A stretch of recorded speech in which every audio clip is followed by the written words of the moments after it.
Alors moi c'est Thierry, je suis responsable technique sur les motorisations et les commandes à distance. Je m'appelle Vanessa, je suis responsable technique au sein de l'équipe machines tournantes et équipements spéciaux.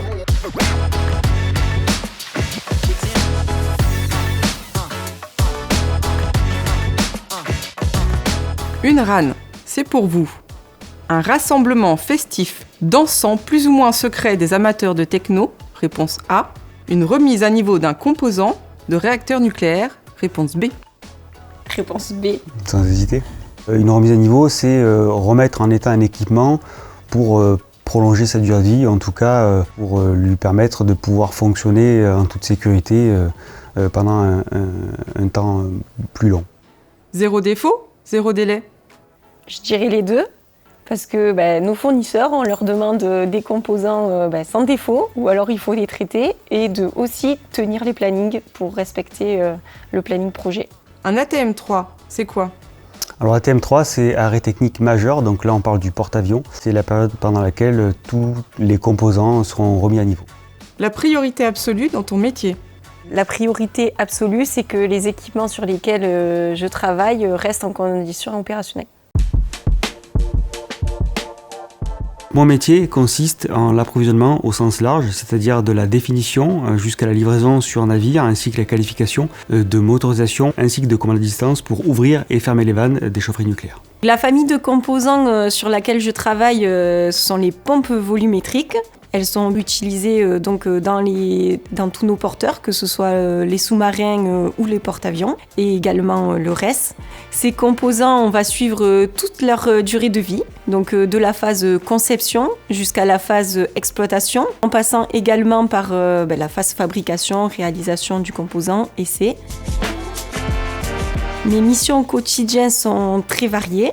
Je peux faire beaucoup de techniques avec le traitement d'avaries, de non-conformité fournisseurs ou le traitement d'obsolescence, comme par exemple faire du pilotage et du suivi d'affaires avec des réunions avec mon fournisseur. La finalité, c'est de garder tous nos équipements disponibles pour nos installations, que ce soit à terre ou en mer.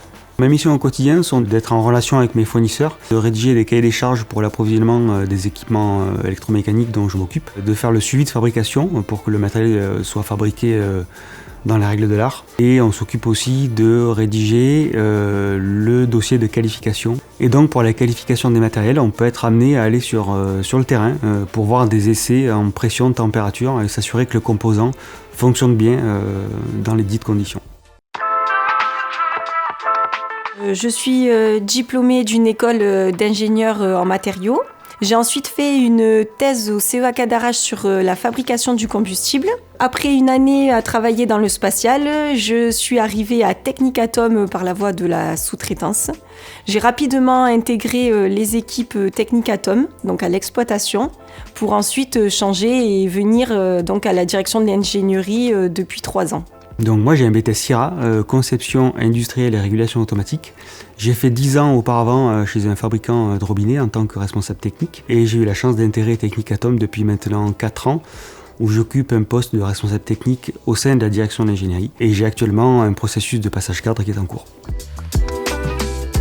Ce qui rend mon métier passionnant, c'est la diversité des missions. Mes journées ne se ressemblent pas. Ce qui me plaît aussi beaucoup dans ce métier, c'est les déplacements ponctuels, que ce soit chez le fournisseur ou bien sûr dans les ports pour voir la finalité de nos missions. Ça apporte aussi ce petit truc en plus qui rend le métier intéressant. Ce qui me plaît le plus aussi au quotidien, c'est toutes les interactions que je peux avoir au sein de Technicatom avec les collaborateurs ou chez mes fournisseurs. Et le petit bonus, c'est que j'ai la chance et l'opportunité de pouvoir aller sur les bases navales au sein des navires pour voir mes composants et ça c'est cool. Ce métier est fait pour ceux qui aiment l'action. Aiment la technique. Et là, on l'a refait ou pas, celle-là ? Non. Non, ok, non, je sais pas, tout à l'heure on l'a fait 2 fois alors. Ça y est, elle prend Non, ça va. T'as le profil ? Rejoins-nous.